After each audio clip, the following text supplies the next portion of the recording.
A millionaire rescues a homeless black girl from the streets, but her locket holds a startling secret. What revelation will this piece of jewelry bring, and how will it change their lives? And if you cherish your family and love videos like this, subscribe to our channel to have 10 years of luck in your life. Tyler Matthews stood at the floor-to-ceiling windows of the Metropolitan Museum's rooftop garden, a champagne flute untouched in his hand. The annual charity gala buzzed behind him, a sea of designer gowns and practiced laughs that felt increasingly hollow. Despite his success as CEO of Matthews International, something gnawed at him, an emptiness that his numerous accolades and billion-dollar deals couldn't fill. The New York skyline stretched before him, a glittering tapestry of lights and shadows. From this height, the city looked orderly, pristine. But Tyler knew better. 20 floors below, reality played out in the streets, a reality he usually observed from the tinted windows of his Range Rover. "Mr. Matthews, the board members are asking for you." His assistant, Sarah, appeared at his elbow, tablet in hand. They want to discuss the Morrison merger. Tyler nodded, though his attention had shifted to something happening on the street below. In the pool of light from a street lamp, he could make out several figures. The scene playing out wasn't unusual for this part of Manhattan, but something made him watch more closely. A young girl, probably in her mid-teens, backed against the wall. Her worn backpack and layered clothing marked her as one of the city's homeless youth. 3 boys, not much older than her, had her cornered. Even from this distance, Tyler could see her hands clutched protectively at her chest, holding on to something. "Tell them I'll be there in a moment," Tyler said, already moving toward the elevator. Sarah's protests faded behind him as the doors closed. The ride down felt endless, each floor ticking by too slowly. He couldn't explain his sudden urgency. He'd seen plenty of street altercations before and had always maintained his distance. But something about this one pulled at him. The night air hit him as he burst through the museum's front doors. His expensive shoes clicked against the pavement as he ran toward the group, pulling out his phone. "Hey," he called out, his voice carrying the authority of someone used to being obeyed. "I'm calling the police right now."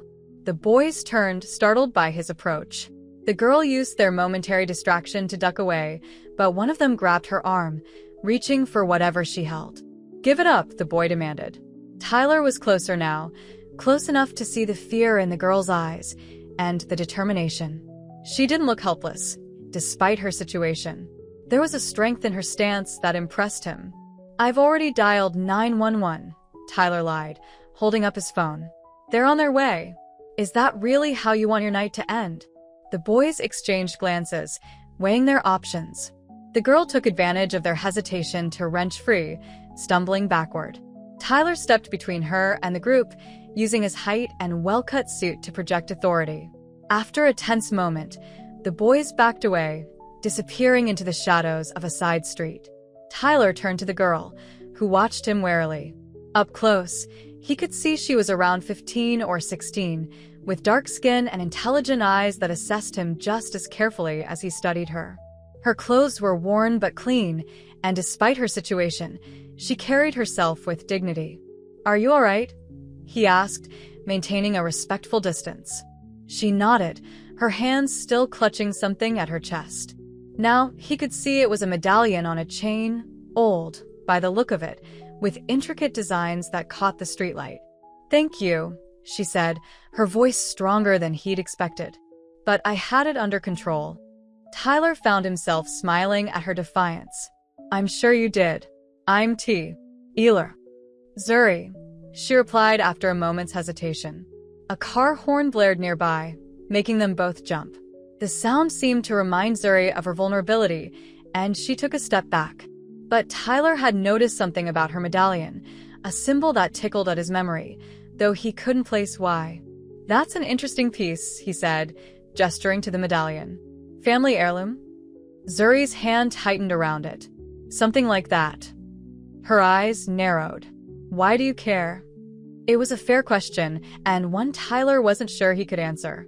Why had he run down here? Why was he still standing on a dark street corner, talking to a homeless teenager about her jewelry? The Morrison merger waited upstairs, along with all the trappings of his usual life. But something about this girl and her medallion pulled at him, like a memory he couldn't quite grasp. "I'm not sure," he admitted, surprising himself with his honesty. "But I'd like to help, if you'll let me." Zuri studied him for a long moment, her expression unreadable. Above them, the gala continued, two worlds existing simultaneously but separately. Finally, she spoke, her words careful but curious. "What kind of help?" The question hung between them, heavy with possibility. Tyler realized he stood at a crossroads, though he didn't yet understand why. His response would set something in motion, something that would change both their lives forever. At a small diner near Times Square, Zuri sat across from Tyler in a worn vinyl booth, her hands still protectively wrapped around the medallion. The fluorescent lights revealed details he hadn't noticed before, small scars on her hands, a determined set to her jaw, and eyes that held both wariness and wisdom beyond her years. "My grandmother gave me this before she died," Zuri began, her voice soft but steady. "She always said it was more than just jewelry. She'd tell me stories about it late at night, when the shelter was quiet. Said it held our family's history, our power." She paused, watching Tyler's reaction carefully, as if expecting him to dismiss her words. Tyler leaned forward, his coffee untouched. The early morning crowd shuffled around them, construction workers, early office staff, the night shift heading home. In this liminal space between night and day, the usual barriers between their worlds seemed thinner. "What kind of power?" he asked, keeping his tone neutral. The corporate world had taught him to look for substance behind symbolism, but something about Zuri's conviction made him want to believe there was more to this story. Zuri turned the medallion over in her hands. Its surface caught the light, revealing intricate engravings, patterns that seemed to shift and change as she moved it. She never said exactly, but she made me promise to protect it. Said someday I'd understand why it was so important. Her voice caught slightly. She died before she could tell me everything. Tyler felt an unexpected surge of empathy. He knew what it was like to be left with questions, with pieces of a puzzle you couldn't quite solve. His own family history was full of careful omissions and polite silences. "Would you like to find out?" he asked, surprising himself. "About the medallion's history, I mean. I have resources, access to historical records, researchers who specialize in family histories." Zuri's initial hesitation was clear. Her experience had taught her to be wary of help that seemed too good to be true. "Why would you do that? What's in it for you?" It was a fair question, one that made Tyler pause and examine his own motivations. The truth was, he didn't fully understand his interest. Something about this mystery called to him, offering a break from the predictable patterns of his life. "Honestly, I'm curious." And he hesitated, then decided on complete honesty. "I think there's something important here. Something worth understanding." After a long moment, Zuri nodded slowly. "Okay, but we do this, my wa. Hey, no big corporations, no publicity. Just research." Their first stop was the New York Public Library, its imposing stone lions watching as they climbed the steps. Inside, the vast reading room stretched before them, dozens of researchers bent over books and computers. Tyler felt oddly out of place in his expensive suit, while Zuri moved with unexpected confidence through the stacks. An elderly librarian, Miss Chun, responded to their inquiries about historical records with enthusiasm.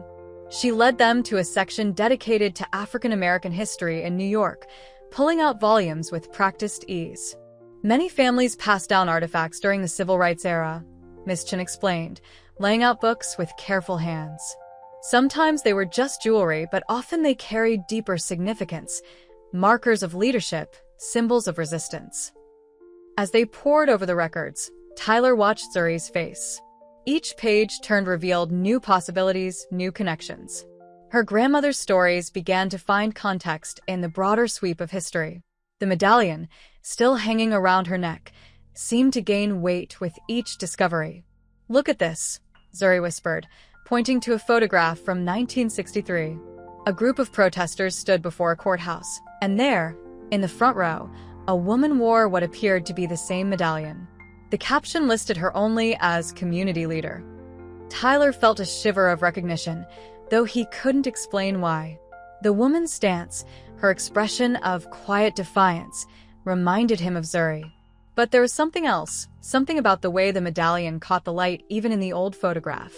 "We need to dig deeper," he said, already reaching for his phone to make calls.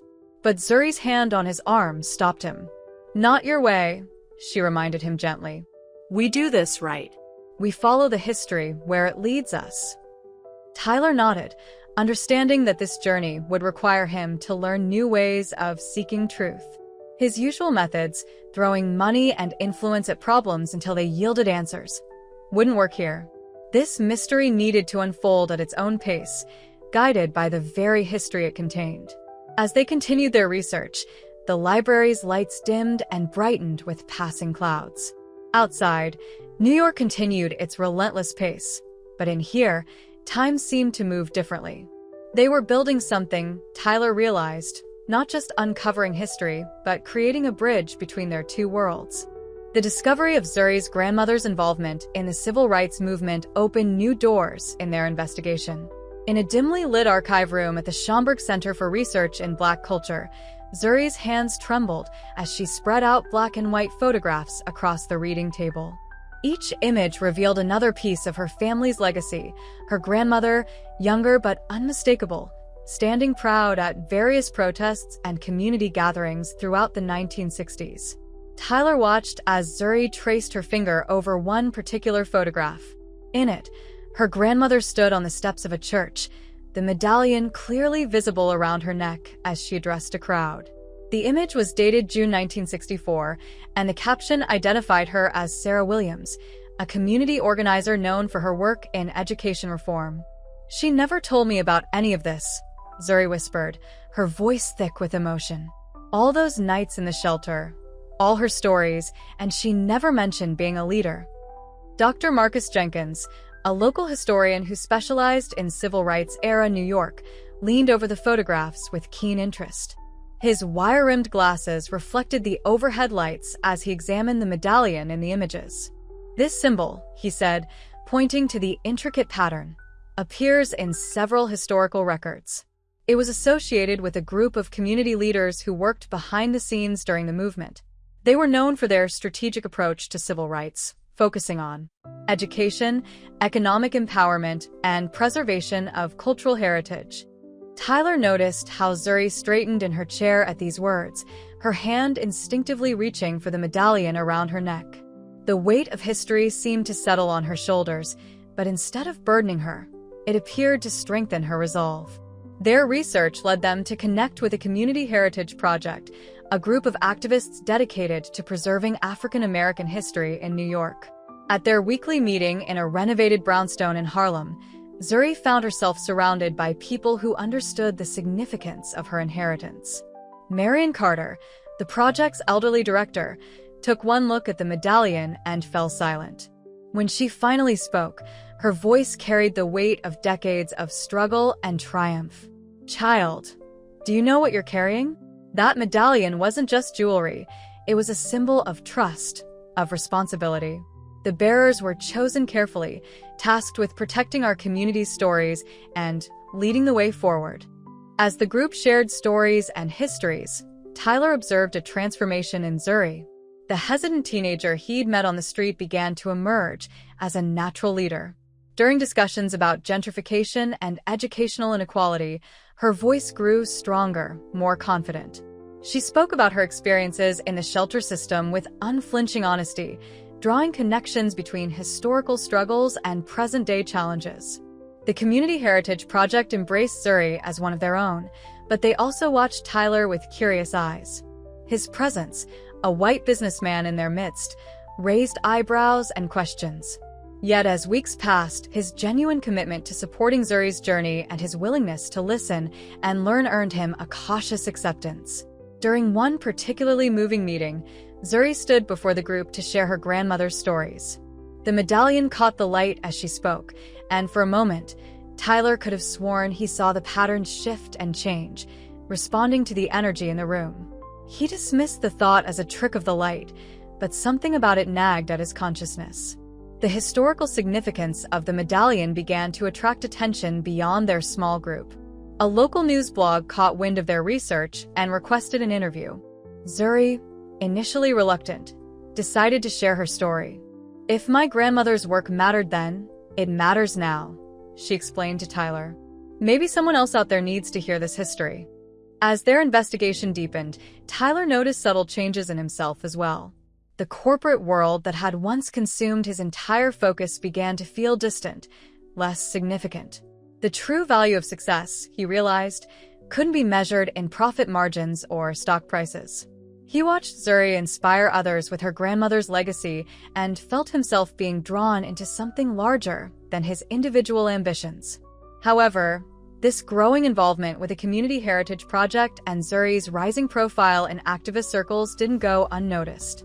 Tyler's phone began filling with concerned messages from board members and family friends. The whispers started. Was the CEO of Matthews International becoming too involved in controversial matters? The pressure to maintain a professional distance from Zuri and her cause grew stronger, setting the stage for difficult choices ahead. The mahogany-paneled boardroom of Matthews International fell silent as Tyler concluded his quarterly presentation. The numbers were excellent. Profits up 15%, 3 successful acquisitions completed, new markets opening in Asia. Yet instead of the usual congratulations, an uncomfortable tension filled the room. Richard Matthews, Tyler's father and chairman of the board, cleared his throat. "Before we adjourn," Richard began, his carefully modulated voice carrying years of corporate authority, "there's another matter we need to discuss. Tyler, your recent activities have attracted attention. The Morrison family is expressing concerns about the merger, given your public association with certain activist groups." Tyler maintained his professional composure, though he felt his jaw tighten. The activities his father referred to were his ongoing work with Zuri and the Community Heritage Project. Over the past month, their research into the medallion's history had garnered local media coverage, particularly after Zuri's powerful speech at a community forum about preserving historical buildings in Harlem. "The Morrison merger is proceeding exactly as planned," Tyler responded, shuffling his papers with deliberate calm. "Our numbers are solid, and our legal team has confirmed all regulatory requirements are being met." Victoria Morrison, heir to the Morrison real estate empire and newly appointed to their board, leaned forward. "Numbers aren't everything, Tyler. Image matters. Your involvement with these protesters, particularly your relationship with that homeless girl, it raises questions about your judgment." The way she said "that homeless girl" made Tyler's blood boil, but years of corporate training kept his expression neutral. He thought of Zuri, of her intelligence and determination, of how she'd inspired dozens of young people to engage with their community's history. None of that would matter to these people, he realized. They saw only threat, only liability. Later that evening, as Tyler's driver navigated through Manhattan traffic, his phone buzzed with a message from Zuri. "Community center meeting canceled. Again. Third space that's suddenly unavailable this month." The pattern was clear. Pressure was being applied, not just on Tyler, but on anyone associated with their work. He directed his driver to head to the shelter, where Zuri stayed. He found her sitting on the front steps, the medallion glinting in the late afternoon sun. "They're trying to shut us down," she said without preamble. "Not directly, they're too smart for that. But suddenly no one wants to rent us space. Our permit applications get lost. Even some of our regular donors are pulling back." Tyler sat beside her, his expensive suit out of place on the worn concrete steps. "Zuri, I need to tell you something. The board, my family, they want me to distance myself from the project. From you." She nodded, unsurprised. "I figured this was coming. I've seen how these things work. You should do what you need to do, Tyler. This isn't your fight." But her words stirred something in Tyler, a resistance to the carefully constructed boundaries that had always defined his life. "That's where you're wrong," he said quietly. "Maybe it should have been my fight all along. All of ours." The next day, Tyler called an emergency community meeting. In a small church basement, one of the few venues still willing to host them. He stood before the group. "We're not backing down," he announced. "In fact, we're going to expand our efforts. I'm establishing a private foundation to support the Community Heritage Project. completely independent from Matthews International. The room erupted in discussion. Some were excited, others wary of such close ties to corporate money. But Zuri's voice cut through the debate. "The medallion doesn't just represent our past," she said, standing next to Tyler. "It represents our responsibility to build bridges, to challenge the systems that keep us divided. My grandmother understood that. Maybe it's time we all did." The meeting stretched late into the night as they planned their next steps. Tyler's phone buzzed repeatedly with messages from board members and his father, but he let them go unanswered. For the first time in his corporate career, he felt fully aligned with his purpose, even as he recognized that the real challenges were just beginning. As they left the church, Zuri caught his arm. "You don't have to do this. Your whole life, your company, why? Our family." Tyler looked at the medallion around her neck, remembering how its mysterious patterns had first caught his attention that night outside the museum. "Maybe it's time for my life to be about something more than quarterly reports." The medallion seemed to gleam in response, its engravings shifting in ways that still defied explanation.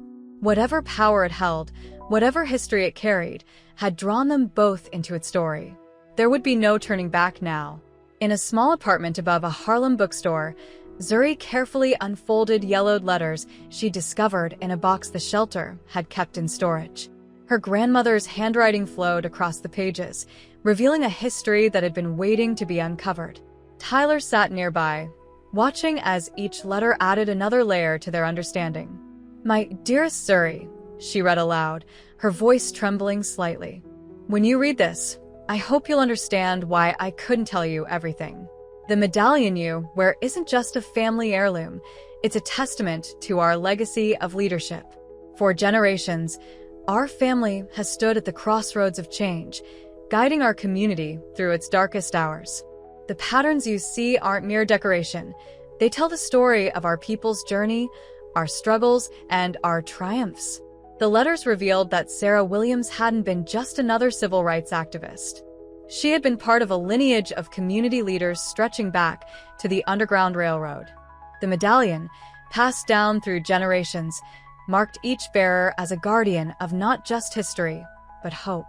Tyler absorbed this information in silence, his own family drama weighing heavily on his mind. That morning, his father had summoned him to their family estate in Greenwich. The confrontation played out in his father's wood-paneled study, where generations of Matthews men had made decisions that shaped the city's destiny. "You're throwing away everything we've built," Richard Matthews had declared, pacing before the fireplace.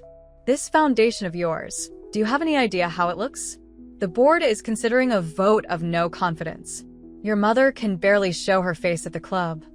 Tyler stood his ground, remembering Zuri's strength when facing much greater challenges. "Maybe it's time we reconsidered what everything we've built actually means, Dad. While we've been moving numbers around spreadsheets, there are people out there trying to preserve something real, something that matters." "Don't be naive," his father snapped. "You think your new friends truly accept you? You're nothing but a wallet to them, a way to further their agenda." The accusation stung because Tyler had wrestled with similar doubts. But then he thought of the hours spent in archives with Zuri, the late-night discussions about history and responsibility, the way the medallion seemed to pulse with purpose in moments of truth. This wasn't about acceptance or agenda, it was about something far more fundamental. Back in the apartment, Zuri discovered another letter, this one different from the others. "Tyler," she called, her voice urgent. "Look at this." The letter, dated just weeks before her grandmother's death, spoke directly about him. "My dear girl, when the right ally appears, you'll know them by the way the medallion responds. Our family story has always been intertwined with others who choose to stand with us, even when it costs them everything. The patterns will show you the truth." Tyler moved closer, studying the medallion around Zuri's neck. Under the warm lamplight, the engravings seemed to shift, forming new patterns he hadn't noticed before. Ancient symbols merged and separated, telling a story he was only beginning to understand. "Your father's wrong, you know," Zuri said quietly, meeting his eyes. "This isn't about using you or your resources.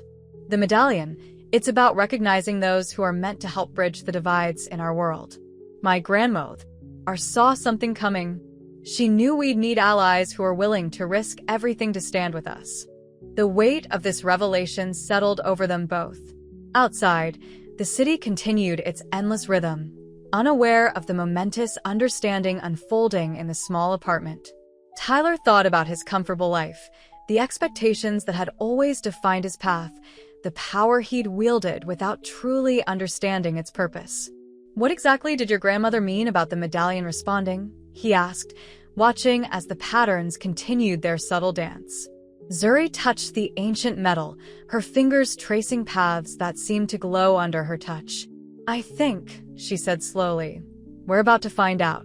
The distant sound of sirens pierced the evening air, a reminder that their work had real-world implications beyond ancient symbols and family legacies. The Community Heritage Project was growing, attracting both support and opposition. Their next steps would need to be bold, but measured, worthy of the history they were both now part of. Tyler's phone buzzed again, another message from the board, no doubt. But for the first time since this journey began, he felt absolutely certain about his path forward. The medallion's patterns had aligned, showing them both that some choices transcend the boundaries of background and privilege. Inside a converted warehouse space in Brooklyn, the Community Heritage Project's art exhibition drew an unprecedented crowd.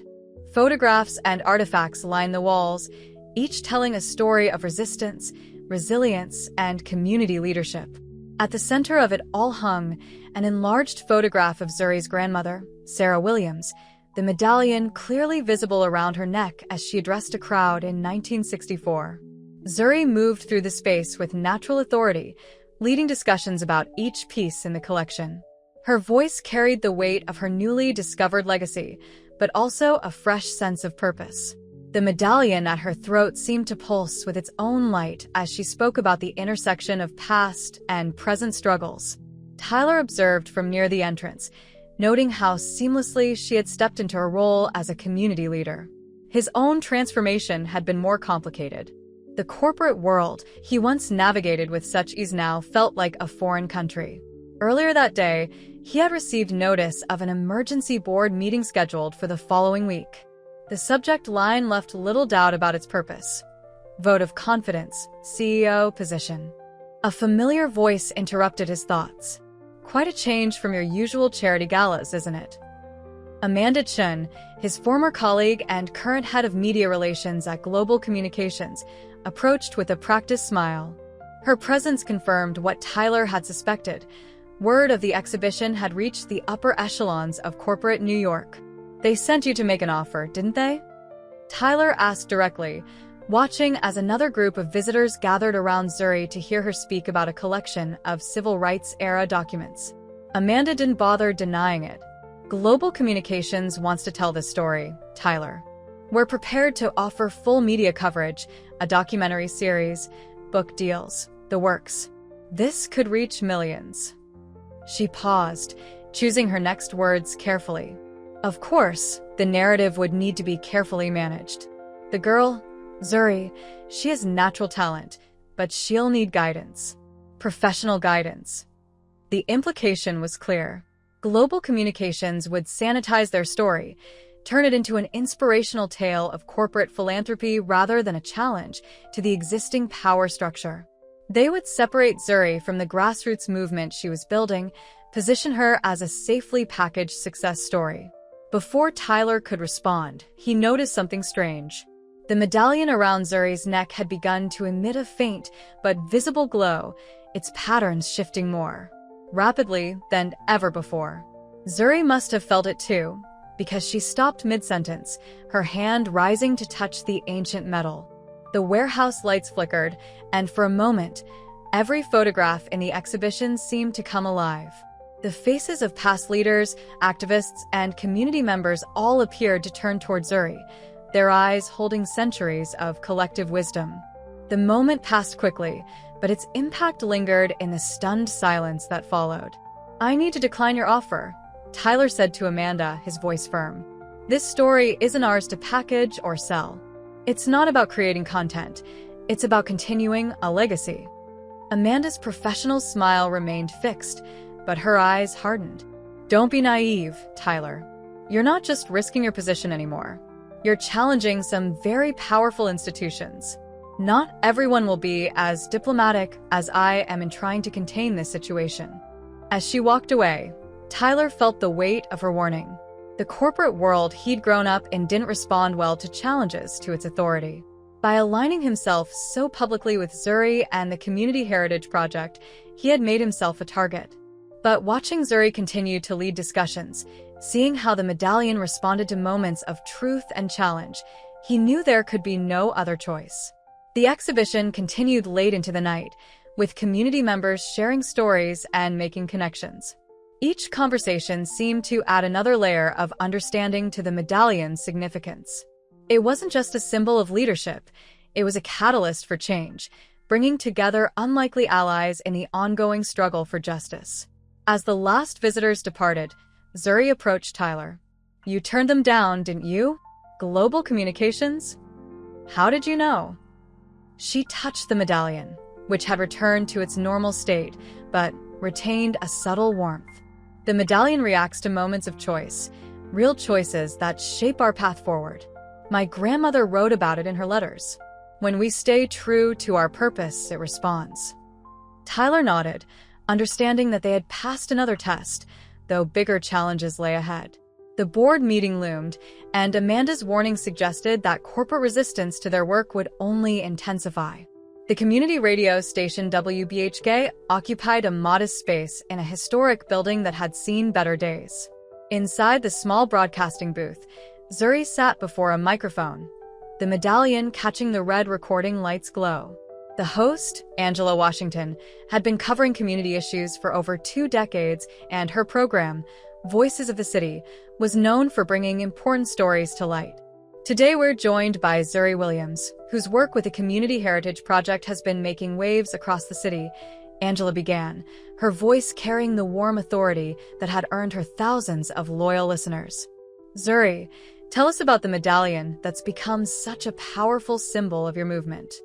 Tyler listened from the adjacent room, watching through the glass partition as Zuri handled each question with growing confidence. She spoke about her grandmother's legacy, weaving together historical facts with personal insights. The medallion seemed to respond to her voice, its patterns subtly shifting as she touched on particularly significant points. "This isn't just about preserving history," Zuri explained, her voice clear and passionate. "It's about understanding how past struggles connect to present challenges. When we discovered my grandmother's letters, we learned that this medallion has been passed down through generations of community leaders. Each bearer faced their own battles against segregation, against displacement, against erasure of our stories." As she spoke, calls began flooding the station's lines. Community members shared their own family histories, drawing connections to the broader narrative Zuri was unveiling. Tyler noticed dash. Each story seemed to make the medallion's glow intensify slightly, as if it were collecting these testimonies, adding them to its ancient repository of community memory. But amid the mounting energy and enthusiasm, Tyler felt an unfamiliar emotion stirring, something that took him a moment to recognize as jealousy. Watching Zuri come into her power, seeing how naturally she assumed the mantle of leadership, he couldn't help but compare it to his own increasingly uncertain position. The board meeting was just days away, and his father had made it clear that he would not support Tyler's continued involvement with the project. The broadcast continued for 2 hours, with Zuri fielding questions about everything from gentrification to educational inequality. She handled each topic with remarkable poise, but Tyler could see fatigue beginning to show around her eyes. The weight of responsibility was real, and she was still so young to bear it. As the program drew to a close, a final caller posed a question that cut to the heart of their situation. "Ms. Williams, your work has attracted significant attention from powerful institutions. Some might say you're being used as a symbol by certain wealthy interests to clear their own conscience. How do you respond to that?" Tyler felt his chest tighten, recognizing the implicit criticism of his involvement. But before he could dwell on it, Zuri's response captured his full attention. "The medallion has taught us something important about alliance and authenticity," she said, her fingers tracing its patterns. "True partnership isn't about using or being used. It's about recognizing that our struggles are interconnected. When someone chooses to stand with us, risking their own privilege and position, that's not exploitation. That's transformation. The producers signaled the end of the broadcast, but Tyler barely noticed. Zuri's words had struck home, forcing him to confront his own insecurities. His support of the project had never been about assuaging guilt or building a positive image. Something deeper had drawn him in, the same force that had compelled him to intervene that night outside the museum. After the broadcast, a journalist from the City Chronicle approached Zuri, revealing that his research had uncovered additional information about the medallion's history. Records suggest it was present at several crucial moments in the civil rights movement, he explained, showing them photographs on his tablet. Always worn by leaders who emerged in times of significant social change. The implications of this revelation hung heavy in the air. As if in response, the medallion's patterns began to shift more dramatically than ever before, its glow visible even in the bright fluorescent light of the station's lobby. Zuri and Tyler exchanged glances, understanding that their journey was moving towards something bigger than either of them had imagined.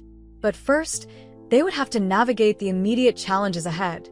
The board meeting that threatened Tyler's position, the growing pressure from media conglomerates, and the increasing scrutiny of their unlikely partnership. The medallion's power was real, but so were the forces aligned against them. In the glass-walled conference room of Matthews International, Tyler faced the most challenging presentation of his career. Rather than discussing profit margins or market expansion, he was announcing a major donation to establish a community development fund in historically underserved neighborhoods. The board members' expressions ranged from skeptical to openly hostile. $100 million, Victoria Morrison repeated, her voice sharp with disbelief. To be managed entirely by a community board, with no corporate oversight? The amount represented a significant portion of the company's philanthropic budget, traditionally reserved for more conventional charitable endeavors. Before Tyler could respond, his father interrupted. "This isn't just about money. My son seems determined to transform our corporate legacy into some sort of social justice experiment." Richard Matthews' disappointment was palpable, filling the room with an almost physical weight. Meanwhile, across town, Zuri stood before a different audience in a community center. The room was packed with local residents, many of whom had supported the Heritage Project from its early days. But today, the atmosphere was tense. "We appreciate Mr. Matthews' support," one longtime community activist was saying, "but this kind of money coming from corporate interests, it changes things. We've seen this before. They give with one hand and take with the other." The medallion felt unusually heavy around Zuri's neck as she listened to the concerns. Its patterns had been shifting more frequently lately, sometimes seeming to react to the mounting tensions in both their worlds. She understood the community's skepticism, but she also knew Tyler's genuine commitment to their cause. Later that evening, they met in their usual spot, a small coffee shop that had become their unofficial headquarters. The contrast between their days highlighted the growing strain in their partnership. "They don't trust the money," Zuri said directly, stirring her untouched tea. "And honestly, I'm starting to wonder if they're right. This donation, it's changing how people see our work. Everything's becoming about the funding rather than the mission." Tyler felt defensive. "What was I supposed to do? We need resources to make real change." The medallion's history shows us that every generation faced these kinds of challenges. They had to work within the system to change it. Did they? Zuri's voice carried an edge he hadn't heard before. Or did they resist the system entirely? My grandmother's letters talk about the courage to stand apart, to reject compromises that look like progress but actually maintain the status quo. The medallion began to pulse with an unusual intensity, its patterns swirling in complex configurations. Both of them noticed, but for the first time, they interpreted its message differently. "I'm risking everything," Tyler said quietly. "My position, my family relationships, my entire world. I thought that's what this was about, building bridges, creating change from within." "Maybe that's the problem," Zuri responded, touching the medallion. "You're still thinking about what you're risking, what you're losing. This has never been about your sacrifice, Tyler. It's about justice. about truth. Their discussion grew heated, each perspective shaped by their different lived experiences and understandings of power. The medallion's glow intensified with each exchange until its light was visible even through Zuri's clothing. "I need time to think," Zuri finally said, standing. "And you need to decide what this really means to you. Is it about making change, or just making yourself feel better about your privilege?" She left Tyler sitting alone in the coffee shop, the weight of her words hanging in the air. Through the window, he watched her walk away, the medallion's glow fading with each step she took. He realized that their partnership, which had seemed so destined, so guided by the medallion's power, was at a crucial turning point. The next morning, headlines would announce Matthews International's historic community investment, but the real story was unfolding in the growing distance between two unlikely allies who had thought they understood their path forward. The medallion's true purpose, it seemed, was still revealing itself, testing not just their commitment to the cause, but their understanding of what real change required. In the quiet sanctuary of the public library's rare book room, Zuri immersed herself in historical records, searching for answers without Tyler's resources or connections. The medallion seemed heavier now, its patterns more insistent in their movement. Through careful research, she discovered references to similar artifacts in various African American historical accounts, objects of power that appeared during pivotal moments of social change. A leather-bound journal from 1892 described a medallion matching hers exactly, worn by a woman who led escaped slaves to freedom. Another account from 1923 mentioned an identical piece during the Harlem Renaissance, its bearer organizing literary salons that became centers of intellectual resistance. The pattern was clear. The medallion didn't just symbolize leadership, it sought out moments of transformation, bringing together unlikely allies to challenge existing power structures.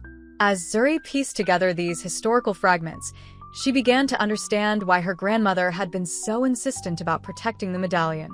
It wasn't just a family heirloom, it was a catalyst for change, appearing throughout history when communities needed to unite across traditional boundaries. Meanwhile, Tyler spent days wrestling with his own revelations. In his penthouse apartment, surrounded by the trappings of wealth that had once seemed so important, he found himself examining a gift he'd been meaning to give Zuri, a carefully curated collection of restored photographs from the civil rights era, including several featuring her grandmother. The project had cost a small fortune, but now he questioned his motives. Had this been another attempt to solve problems with money rather than genuine understanding? On a rainy Tuesday evening, Tyler made his way to the shelter where he'd first met Zuri. She wasn't there, but Ms. Jackson, the elderly shelter coordinator, recognized him immediately. "She's been doing remarkable work," Ms. Jackson said, inviting him to sit in her cramped office. "But lately, something's troubling her. The medallion, it's changing. Everyone's noticed it." Tyler leaned forward, intrigued. "Changing how?" Ms. Jackson hesitated, choosing her words carefully. "It's like it's trying to tell her something. Last night, during our community dinner, it started glowing so bright we could hardly look at it.